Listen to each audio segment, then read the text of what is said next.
My phone rings and it's the police. And then they said, look, do you give us permission to force entry? It's best to contact your builder, see if you can get those doors boarded. We're calling our build team who are on another job, and we're saying, like, can you drop everything and go to the property? They're saying, okay, we can get down there for like 40 minutes.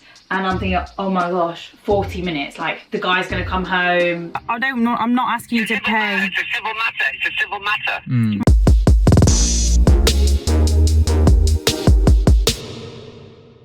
Welcome back everybody to Property Couple. My name is AK. I'm Leah, and this is our channel where we talk about property, investing, business and working together as a couple. So in this episode, we know we've kept you guys hanging on what happened in those 30 minutes where the builders were on their way to our property to secure it up, but the squatter, had they returned, had they not returned? So I'm going to tell you in this episode everything that happened at that point. The good news is that our builders went to the property. They got there and then we were standing by waiting for updates on the property. I'm just going to play to you the voice note that we got from our builder, which basically says what happened. Here we go. They've secured the property. They've also taken the window handle off of a bathroom window so they could get in and out there. So he screwed that window shut from the inside. Every single door has been screwed shut from the inside. And as James was coming out, he screwed the back door shut as well. So we actually can't get back in ourselves now.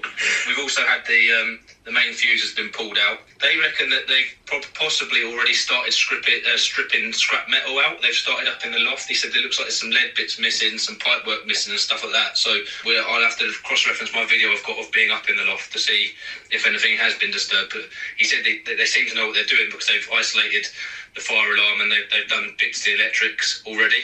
I've asked James just to put that note in the window and we'll come back. Fantastic. I think might get him on board as an electrician once he knows what he's doing. So yeah, as you can hear, it sounds as if they really know what they're doing. They're already to work on stealing stuff from our property and then potentially going out and selling it, like the scrap metal, pipe work, lead bits from the loft. So a few things in that voice note. Firstly, more theft, and then secondly, the note that has been left in the window. So our builder's gone there and screwed everything down so secure that even all of us are now locked out. No one can get in. Yeah, our builder he offers such a good service that he actually locked himself in just to take one for the team. Oh, wow. He actually just like locked everything in and stayed in there. No, we're only joking. Gosh. Like there's like a 40-minute window. That 40-minute window is so like, stressful. The squatter's out, the builder's gone there, the squatter's still not there. Yeah. We're like, oh my gosh, like he can come back at any second, like and get back in. Secure the building. Yeah, I know, it's so stressful, but they got there, they've secured it. Now it's the legal civil matter around all the squatter stuff that's inside. Because whilst this was happening, we're calling them going, right, what are we doing with their stuff? We're talking the mattress, the air fryer, the food, the amount of food in the kitchen and stuff. Right, I'm calling the police back because I need to find out about what to do with their stuff. If we board up the property now whilst the squatters are out and they can't get back in, then there's a reason for them to want to go back in and get their stuff. So if we get all their stuff out as well, then it might end better. Can I just ask, have you managed to establish whether they've used any of your water, gas, electric? Yeah, so when the police went there earlier, I can't remember his name, one of your colleagues, he said the lights are on, they're using your TV, they're using electricity. So they're not currently in? No, so now it's like I'm got my builders there trying to like secure the property and like bolt lock it up more so they can't get back in. But yeah, there's the question of their stuff, like I don't know what to do. It's very tricky because with them not being there currently, there's a chance that they wouldn't be obviously able to go on squatters' rights. However, if you leave stuff outside, it's leaving it unsecure in an unsecure place and you could be liable to like criminal damage or anything like that. This is unreal. I know. Oh my God. But this is why we're covering all this for you now so you don't get in trouble, because we want to help you out the best we can. I spoke to the police and I said, can we put all of their stuff outside? Because if they're going to come back, I don't want them breaking back into the property to get the stuff. I don't want that, because then we've got the problem again. And this time it's burglary, isn't it? If they smash a window to get in. Yeah. But the police told me, do not throw their stuff out onto the street because then you're committing an offence. I said, what about if I just put it on like the front garden bit, you know, like that little patch of, they can just come through the gate. that was a no as well. You're making sure and you're checking with the police that you're doing things by the book. By the book. Yeah. So then the police said, what you're going to have to do is write a note saying, the police are aware, you're going to get your stuff back. This is the contact number to get the stuff back. And then I provided my phone number, and call us to arrange pickup, because we didn't want to throw their stuff out on the street and cause more problems. So that note, I told the builder to write it and put it in a weatherproof plastic sleeve. This note has to be weatherproof, by the way. Again, they could say, I didn't see that note, like I've got, you know what I mean? There's all these things. It's January, it's raining. Yeah, so that note was left outside, and then it was the waiting game, because now it's midday, the property's secure, we've done everything by the book legally, we've secured our property and left a note outside to the squatters. When are they going to return? What hour of the day are they going to come back from their jolly of selling off our scrap metal and stuff from our house and try and get back into the, as we like to call it, the Holiday Inn Hatzakis? By the way, it's not even our scrap metal, it's the actual pipework we need. Actual stuff. It's not scrap, it's like, it's the pipes that we need for the water to run through the property. It's so funny.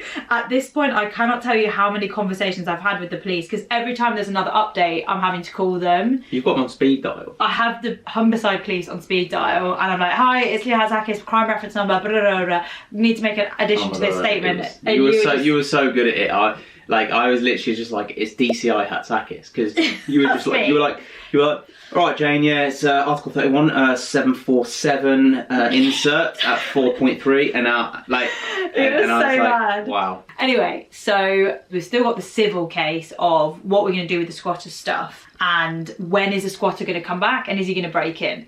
So I'm on edge. I'm now travelling back to the Midlands. I've been in London at the time, as you know. You were back here from your flight. You picked me up from the station. It was about 3:30 in the afternoon, and my phone rings, and it's an unknown number, so it's been withheld. And lo and behold, it was Michael, the squatter, who introduced himself. Can I just add, the name is different to the Daniel Perry name that appears on the squatting note, because the police told me that there's a name underneath the phone number that you can't see on the picture, but you lift it up and there's another name. We don't know his name. Like, what is your name? What is your name? Michael calls us. I had no idea who it was. I had a feeling when he said it's Michael, because he was being really vague. It was like, sounds like the squatter. We were in the car, and this is how that conversation unfolded. If we cut anything out of the conversation, it's because it's to do with the location of the property, or it's just so hard to understand what he's saying at times, and it's a very, very long phone call. So yeah, we'll play that conversation. Hello, my name's Michael. I'm about the property. But who are you, from the police, or who are you? No, I'm the one with all the stuff in there. Right, so you're the squatter. Yeah, I spoke to the police, and I spoke to advice, and as far as I was aware, no one could touch my stuff.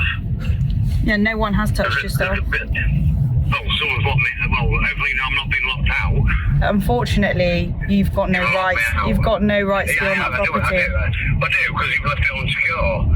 It's a commercial building. I've got confirmation off the police and citizens' advice. That's not just me. There was no damage. That was vulnerable, that place. And there's no damage whatsoever. I've secured it. I've changed the locks. I made the police aware that I was there, and citizens' advice saying you're doing nothing wrong, and I've done the right thing. And I put a sign up. Not a problem. You can have your stuff back. Yeah, you can get your stuff back. You get your stuff back, but we don't want to keep your stuff. Don't want to keep your stuff. But the point is, what I've been told of the situation I'm in, and I've took it upon myself to make it secure. I'm not letting squatters in and taking any pipe work or the washing machine or dryer. I think I've done a right cracking job cleaning it up. I've got advice off the police that I can take that property on until the court order comes. No, you took it upon yourself just to not phone the number, just to...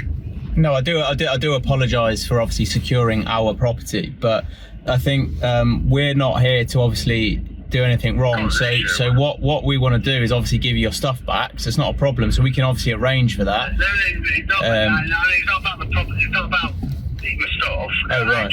I gave my property up because I'm up for beating my dad up for nonce. So I gave my property up, but the Crown Court judge, please know my situation. Right. Yeah. And I'm in a situation where I cannot take another contract on until my dad's court case is ended in the 20th of February. My sister used to work at that care home, Jade. And as I passed there, I was like, oh, is it secure? And I thought, oh, I'll do whoever a favour. I've done nothing wrong. I've not broken in. Well, the locks on the gate were cut, so there's obviously been some damage there. That's what I mean. That is not my fault. Oh, right. Who changed the lock? Please know about this. Yeah. I've done it back. I've not cut anything. Oh, right. I've not cut anything. No? There's stuff missing from the property. Some pipework's missing. Interesting that you mentioned the pipework, because that is missing. Pipework? Yeah, and you've actually used up in the loft. There's stuff missing. Listen, love, right, I am a proper criminal. You can ask the police. Me being in this situation, even the police said, you wouldn't do that. I wouldn't notify everyone if I'm stealing from there, would I? Maybe you should call the police then and just, say to them I've got rights that I can be back in the house. Yeah, just say to them you've been locked out. Obviously, like we need. Well, is that what you done? Lock me out? I ain't tried it yet. I was leaving you a little there. No, you said that to me. You just said that to me. Well, yeah. Well, like I said, you're entitled to get all your stuff back. We can obviously figure that out. We can arrange. So I did it the right way. Because my house was only down the road from that care home. Well, please know this. But now you're saying I've took pipes off. No, I'm not saying you have. I'm just saying that's I wrote a note, gave them a name and number. The police don't even want to get involved in this. The police said they wouldn't even notify you. Well, the police are already involved. Yeah, the police are involved. Yeah. I'm not asking you to pay. It's a civil matter. It's a civil matter. Right. Civil matter. That's why. I've been there since 16. The neighbours know me. Even they're not getting involved. They said that we're not getting involved. No, they are. They are involved. They were The here police today. are involved. They were there today. There's a crime reference number. The police are involved, and you will be getting your stuff back from inside the property, but you will not have access again. So I did it the right way, and yeah, that's why I did it, because of the police and the citizens' advice. I've got the numbers, I've got the names. That's all I've done. Okay, well, if you give me 10 minutes, I'll call you back. Yeah, thank you. Just so I know I'm not doing anything wrong. I've done it the right way. I ain't doing it the wrong way. I didn't, you know what I mean? That's it. Doing crime the right way, not the wrong way. Fantastic. Well, no, I'm not doing crime. It's civil matter. So, yeah, if you want to phone me back, give them please my number. They know me personally. Thank you. It's not your fault. And I'm sorry about the inconvenience I might have caused. I'll give you. Thank you. I'll give you a ring back on the number you left on the note. Yeah, okay. appreciate that. All Thank right. you. I'm speaking a bit, Michael. Cheers. Bye. Thank you. Bye-bye. Bye. Oh my God! I'm waiting for a call back from CSI now as well. It's 3:30, and I hope I haven't missed a call. And Michael doesn't think he's done anything wrong. Well, to be fair, he's done us a favour. He said because he secured the property for us. So, secure. He's acting like he's a guardian. Point is, he's been using the electricity. Yeah, using our utilities without our consent is a criminal offence. You're basically stealing. There's obviously the civil matter and then there's the criminal matter. There's two stories going on here. Either way, this is quite complex. He's very forceful, isn't he? Constantly If anything, mate, like you're costing us thousands of pounds, mate. Like. Yeah, you could have protected the property for the 6 months that we waited for planning. But we waited for planning, got the planning just before Christmas, and now January decided to squat there. So, yeah, his sister used to work there. He dropped some gems in that. Lots of information I need to add. No, but look, I think at the end of the day, I'm not sitting here being like, I want you on the streets. I don't. But equally, I don't want to be forking out thousands of pounds to go through legal processes. So it's quite complicated. But. So from listening back to this conversation 2-3 times now, because it was hard to understand, and also in the heat of the moment you don't take in everything somebody says. It turns out he thinks he's protecting the property. He doesn't. Apologies guys, battery cut out. So basically, you've just heard the conversation that we've had with Michael. And just to recap some of the things that we did pick up from the conversation with him, after listening back to it a couple of times, he believed he was doing us a favour, squatting in the property. He believed he was looking after the property. His sister used to work at the care home, and for that reason he said, I stumbled past it, I saw it was empty, so I thought I'd do the owners a favour and just go and just keep an eye on it. I'm really torn with Michael, because I think from an empathetic perspective, he obviously sounded like he was going through some stuff in that note. Yeah. He's just doing what he needs to do. It's just causing us annoyance, because of what it is, We've got a project, we've got people that we owe money to. We need to crack on with this project so we can pay people. We can't be having squatters there. End of story. We'd heard from our builder, looks like they started to strip out pipe work and this and that. And then unprompted on the phone. He goes, it's not like I'm going in your loft or stripping out pipe work and selling it. And I was like, funny you mentioned the pipe work, Michael, because that is exactly what has been going on. I think now, basically, just to make sure everyone's clear, yeah, Michael's belongings are locked inside the property. Yeah. And our property is now secure. So now we have asked the police for help. There's phone calls with me. I've done a statement with the police. I did a phone call conversation with them there where I've gone through the whole story and where we're up to this point. And also they have refused to help out when it comes to giving Michael his stuff back. So I received a message yesterday from the suspect / the squatter.